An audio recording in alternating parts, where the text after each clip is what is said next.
Hello. So I'm going to be analyzing today The Praire Wife by Curtis Sittenfield. So the first question is, what is the story's conflict? When is it introduced? And is it in medias res? The story's conflict, I think, is not um, said right away.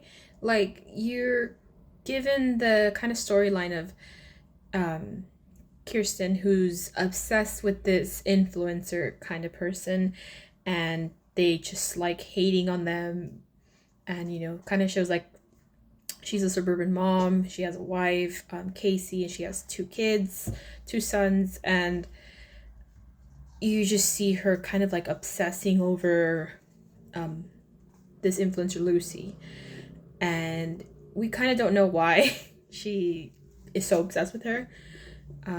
And then you kind of slowly start finding out the actual conflict of the story, which is that she knew her when they were both camp counselors back in the day when she was younger. And I guess the conflict is that apparently Lucy is like this, like, what is it called? Like a very innocent, straight influencer who's very like conservative. She kind of resonates a lot with more like conservative people, and she's like this cook. She's kind of like this image of like a perfect, morally right wife. But I think the conflict is that the reason why Kirsten hates Lucy so much is because she thinks she's a hypocrite, because she had a whole relationship with her, both semi-romantically and more sexually when she was young. I think that's just the conflict, is the hatred of like the hypocrisy of Lucy and how she has it all like great. And she feels like she doesn't. Is it in medias res? Absolutely. It does not start from the beginning of when Lucy met Kirsten. It's introduced in the present, which is when she's married. She has her routine with her wife. So I think it's absolutely in medias res, because it kind of goes flashbacks to when she was young and explains the backstory of who Lucy is and why Kirsten is kind of obsessed with her. Second question is, how is the conflict resolved? Unresolved? What kind of plot is it? I'll answer what kind of plot is it first. I think it was kind of difficult to choose a plot, in my opinion. I think if anything, it's more like overcoming the monster. I feel like that one makes the most sense to me. And it's kind of like Lucy is this villain in Kirsten's eyes. She's has this perfect life. She's a hypocrite. She's pretending to be someone she's not. Until, of course, we find out that towards more like the end of the story, Lucy comes out as bisexual. So is the conflict resolved or unresolved? I don't think it's resolved. I mean, we see Kirsten is sort of semi-relieved that like the truth is out there. Like, oh my god, like I don't have to, I know who this person is. Nobody else knows her like I do. And now that she finally came out, she's kind of like, oh, okay, she finally came out with the truth. And as we see in the end, Casey, Kirsten's wife, they're talking about like, oh, Kirsten feels like Lucy was so obsessed with her and like chasing after her, and she doesn't feel like anybody cares about her in that way anymore, which I find it kind of messed up. Side note, like I think, Kirsten's used to the suburban life. She's not young anymore, so she feels a little bit like almost like a monotone kind of lifestyle now.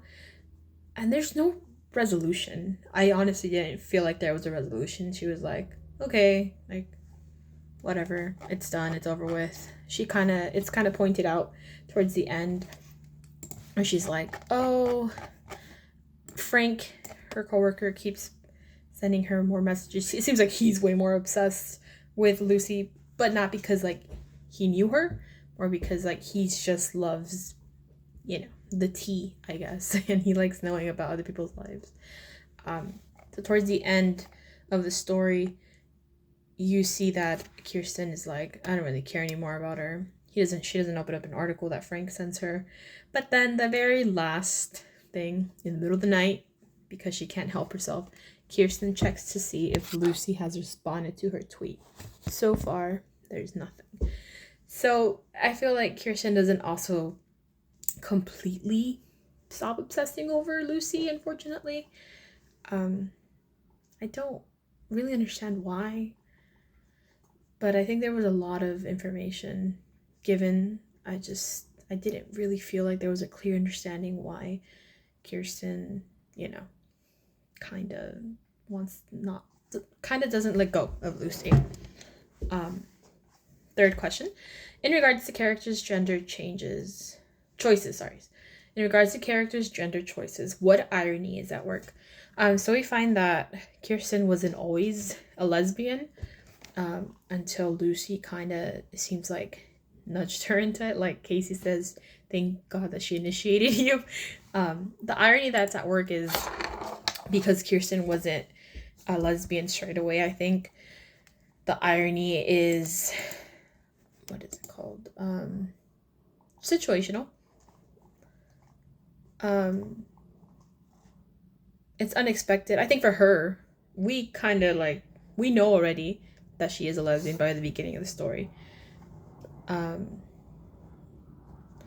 So it's like, maybe it's also, actually I think it's dramatic. Now that I'm actually saying it out loud, I think it's dramatic because the character doesn't know that she's a lesbian until she actually turns out to be a lesbian and she actually marries her wife. It seems like, I think that's the irony that I see most at work. In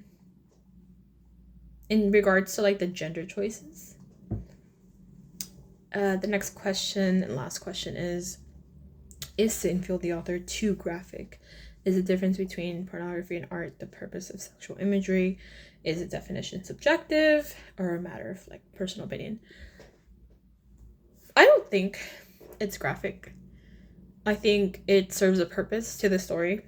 It says it's trying to illustrate sexual imagery, and I think that's the most important part to a story. It makes you really understand what's going through Kirsten's mind. I do, however, think that pornography can be subjective. I feel like it depends a lot on the person. For example, personally, I've read so many graphic novels, and it doesn't bother me, I guess, like it would other people. I think it's just sexual imagery. It's all it is. I think how it says, when you give it the power of to, I guess, arouse you or whatever, that's when it's subjective. That's why I think people that read erotica and all that things, you know what you're reading because you want to read that. You want to imagine this. But if you're just reading a story and it's just graphic because the author chose to make it graphic, I think, and if it adds to the plot, then I think it's fine. So the answer is I think it's subjective.